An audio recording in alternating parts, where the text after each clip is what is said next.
It's good to see you again, guys. How have you been anyway? All good? I wish you all the best.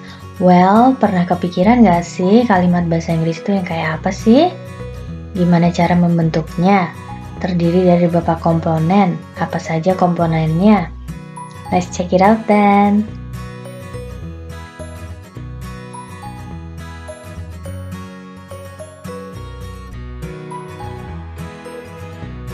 Mengingat kembali tentang hierarki bahasa, sentence atau kalimat ada di tingkatan keberapa nih menurut gambar? Ya, di nomor 2 dari tingkatan teratas ya guys. Sentence sendiri didefinisikan menurut Advanced Cambridge Learners Dictionary sebagai a group of words usually containing a verb which expresses a thought in the form of a statement, question, instruction, or explanation and starts with a capital letter when written. Maksudnya, kalimat adalah sekumpulan kata yang biasanya terdiri dari sebuah verba yang mengekspresikan sebuah pemikiran dalam bentuk kalimat berita, kalimat tanya, kalimat perintah, atau kalimat seru, dan dimulai dengan huruf kapital ketika ditulis. Gambar apakah ini? Yap, sepeda roda 2. Kalimat dalam bahasa Inggris itu analoginya seperti bicycle atau sepeda roda 2 yang terdiri dari roda depan. Roda depan ini ialah subjek atau bagian pertama dari sebuah kalimat. Untuk bisa bergerak seimbang, sepeda diikuti oleh roda belakang. Roda belakang ini adalah verb atau verba. So, seperti sepeda, kalimat agar disebut kalimat yang benar minimal harus memiliki satu roda depan yaitu subjek dan satu roda belakang yaitu verba. Jika dilihat dari roda belakangnya atau verbanya, terdapat dua bentuk kalimat seperti berikut. 1. Verbal sentence. 2. Nominal sentence. Maksudnya bagaimana sih masing-masing jenis tersebut? Let's verbal sentence atau kalimat verbal. Apakah kalimat verbal itu? Kalimat verbal adalah kalimat yang verbanya menggunakan action verb atau kata kerja berupa tindakan atau state verb atau kata kerja berupa keadaan. Contohnya action verb seperti go, pergi, study, belajar, pray, berdoa, dan lain sebagainya. Sedangkan state verb seperti think, berpikir, like, menyukai, remember, mengingat, dan lain sebagainya. Mari kita lihat gambar berikut. Subjeknya you and I, kamu dan aku, diikuti verba study, belajar. Kalimat itu merupakan contoh kalimat benar. Verbal sentence selalu diikuti fungsi objek. Objek sendiri bentuknya noun atau kata benda, atau pronoun, kata ganti. Guna menambah informasi yang lebih jelas, bisa ditambahkan objek, English, bahasa Inggris. Objek ini merupakan fungsi opsional, jadi boleh ada, boleh tidak ada di dalam sebuah kalimat. Karena itu ditulis menggunakan tanda kurung. Contoh kalimat verbal dengan action verb adalah sebagai berikut. Malik plays football. Malik bermain sepak bola. Malik subjek, plays verba, football objek berupa noun. Our little brother planted a flower. Adik laki-laki kami menanam sebuah bunga. Our little brother subject, planted verba, dan a flower berupa objek berbentuk noun. My grandfather is reading a book. Kakekku sedang membaca sebuah buku. My grandfather subject is reading verba, a book objek berupa noun. Sementara itu, contoh verbal sentence dengan state verb adalah sebagai berikut. This girl loves ice cream. Gadis itu suka es krim. This girl subject, loves verba, ice cream objek. Berikutnya, my friend does not remember them. Temanku tidak mengingat mereka.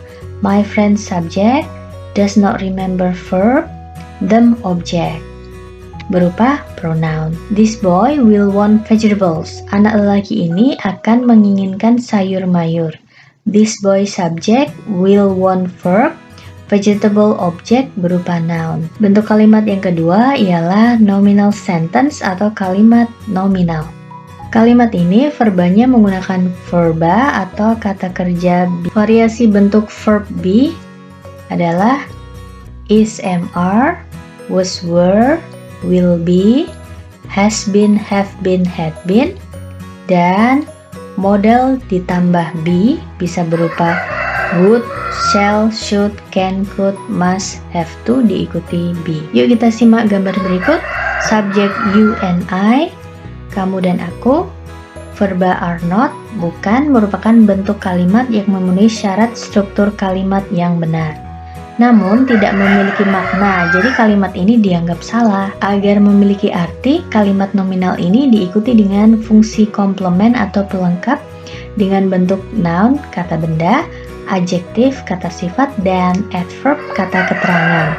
Sehingga kalimat you and I are not berubah menjadi you and I are not English. Kamu dan aku bukan orang Inggris.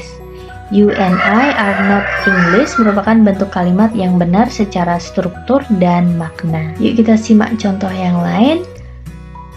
Habibi is in the bedroom. Habibi berada di kamar tidurnya.